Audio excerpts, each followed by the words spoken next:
আজকে তোমাকে কোরআন সম্পর্কে কয়েকটি ছোট ছোট প্রশ্ন করব, সে উত্তরগুলো তুমি দিতে পারবে কি? জি ইনশাআল্লাহ করেন।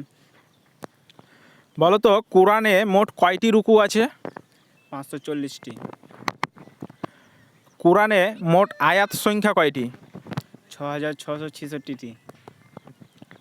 কোরআনের কোন সূরাকে হৃদয় বলা হয়? সূরা ইয়াসিন।